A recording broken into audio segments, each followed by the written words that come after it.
My friends, many of you have written to me following my earlier reflections, drawn from my 60 years of pastoral ministry, asking whether I might share more of what I have learned sitting beside so many people in their final days. I want to approach today's reflection with particular care, because I believe there is genuine, gentle wisdom available here, wisdom that I hope will not frighten you, but will instead help you understand what truly seems to matter most when a long life finally draws toward its close. Wisdom that I believe can genuinely reshape how we choose to live our own remaining years, however many they turn out to be.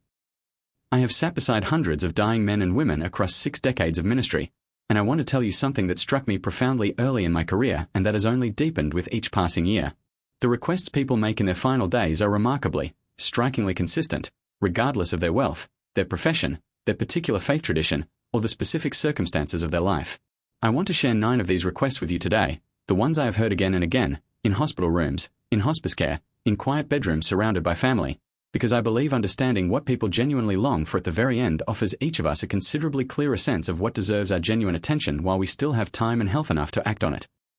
I want to say plainly, before I begin, that my intention today is not to frighten anyone or to suggest that death is imminent for anyone reading this. It is simply to share what I believe is some of the most honest, distilled wisdom available to any of us, wisdom that comes directly from those who have already stood at the very threshold most of us have not yet reached, wisdom offered, I believe, as a genuine gift to the rest of us still walking the road toward it. The first request, please forgive me, I want to begin with a request I have heard more often than perhaps any other across my 60 years of ministry, a dying person's genuine, urgent need to seek forgiveness, whether from a specific family member sitting beside their bed, or more broadly, from anyone they believe they may have wronged across their long life. I have watched this particular need arrive with striking urgency even in people who had shown little apparent concern for such matters during their healthier, busier years. I recall a man in his final days who asked me to help him contact a business partner he had wronged decades earlier, a relationship he had not thought seriously about in nearly 30 years until his own approaching death suddenly made this old, unresolved wrong feel unbearably important to address. We were able, together, to arrange a phone call, and the genuine relief on his face afterward, having finally spoken his apology aloud, was unlike almost anything else I witnessed in my many years sitting beside the dying. I have come to believe this particular request reveals something genuinely important, that unresolved guilt, however successfully ignored during our busier, healthier years, tends to resurface with real urgency when we finally, honestly face our own mortality, suggesting that addressing these old wrongs considerably earlier might spare us this particular, urgent scramble in our own final days.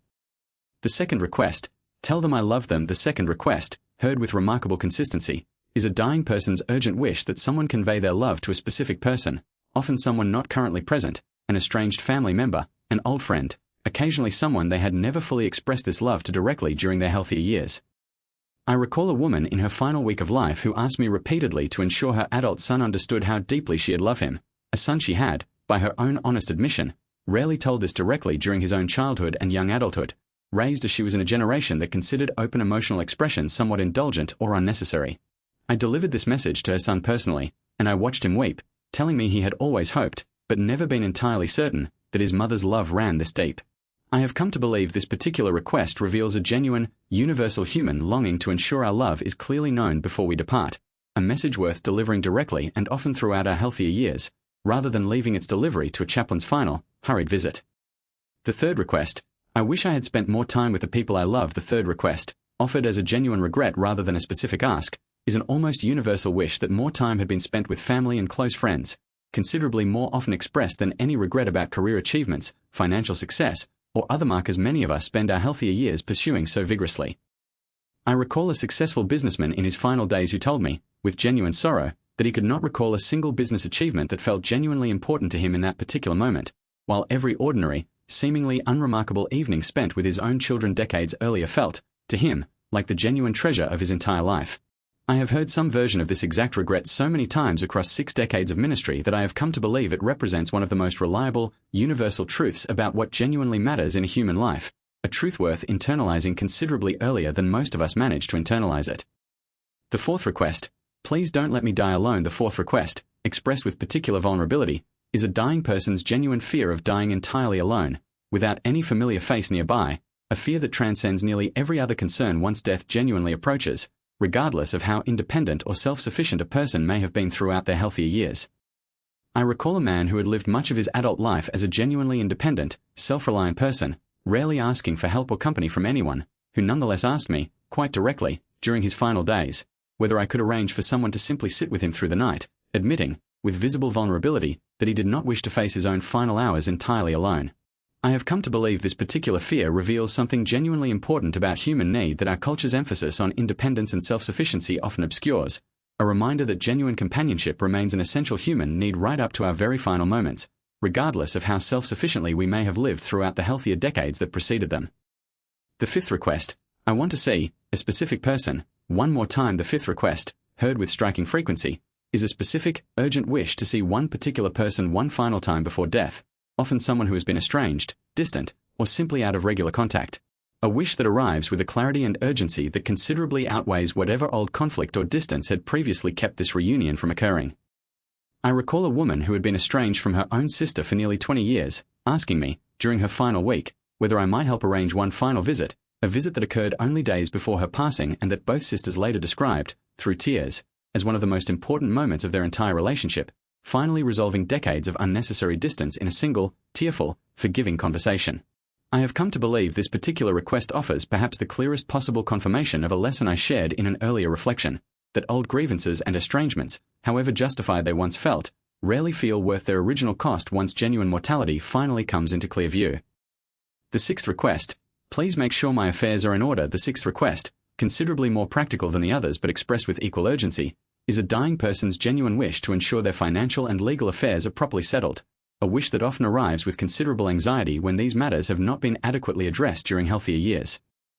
I recall a man who spent several of his final, precious days consumed with anxious worry about an incomplete will and unclear instructions for his own modest estate, anxiety that considerably overshadowed the more meaningful final conversations he might otherwise have had with his own family during the same limited time. I have come to believe this particular request, while genuinely important to address, reveals something worth acting on considerably earlier, ensuring these practical matters are settled well before our final days, so that this limited, precious time can be spent on the deeper, more meaningful conversations these final days are so much better suited to hold. The seventh request: I want to know my life mattered. The seventh request, expressed in various forms but with a consistent underlying theme, is a dying person's genuine need for reassurance that their life held real meaning and made a genuine difference, a need that arrives regardless of how objectively significant or modest their particular life's accomplishments happen to be by any external measure. I recall a woman who had lived a genuinely quiet, unremarkable life by any conventional external measure, no notable career, no public recognition, who nonetheless expressed a deep, urgent need to know that her life had genuinely mattered, a need her own family helped meet by specifically naming the countless small ways her quiet, steady presence had shaped and blessed their own lives across many decades. I have come to believe this particular request reveals something important, that meaning in a human life very rarely depends on the external markers many of us spend our healthier years chasing so vigorously, but instead on the genuine, if quiet, impact we have had on the specific people whose lives we have touched most closely. The eighth request: please don't be sad for too long. The eighth request, offered with a particular selflessness that I have always found genuinely moving, is a dying person's wish that their own family and loved ones not remain consumed by grief for too long following their passing, a wish to be remembered with genuine warmth rather than prolonged, heavy sorrow.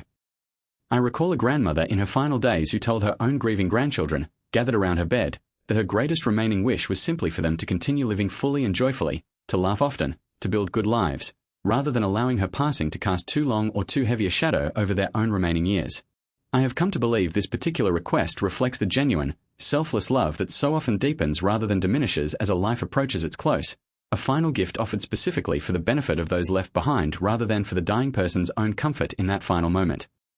The ninth request: I just want a little more time. The ninth and final request, perhaps the most universal of all, expressed by nearly every dying person I have ever sat beside regardless of their age, their faith, or how genuinely peaceful their approach to death otherwise appear to be, is simply a wish for more time, more ordinary days, more chances to see a particular sunrise, to hold a particular hand, to simply continue being present in this world a little while longer.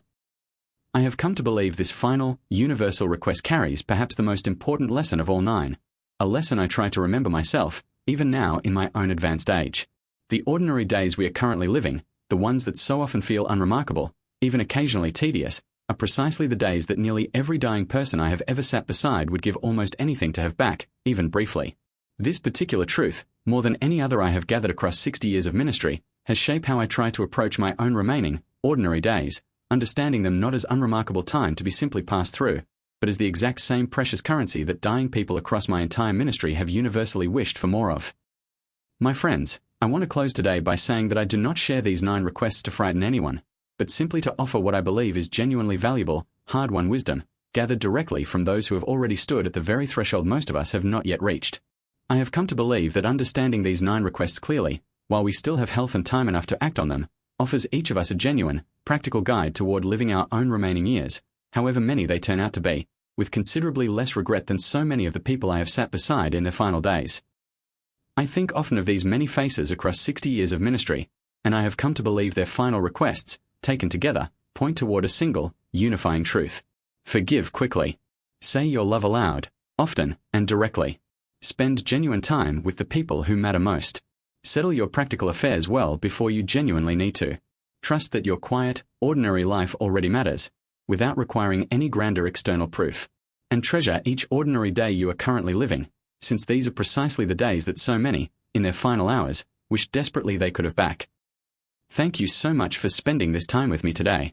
I hope these 9 requests, gathered from 6 decades of sitting beside the dying, offer you genuine, practical guidance for how to spend your own remaining years, whatever their number turns out to be. Take care of yourselves, my friends. Forgive freely, love openly, and treasure this very ordinary day you are living right now, since it is, in its own quiet way, precisely the gift so many wish, in their final hours, they had appreciated more fully while it was still theirs to hold. Until next time, this has been Eternal Flame Wisdom. Stay grateful, stay present, and remember, the wisdom of the dying is, in truth, simply a gift meant for the living. Thank you for watching.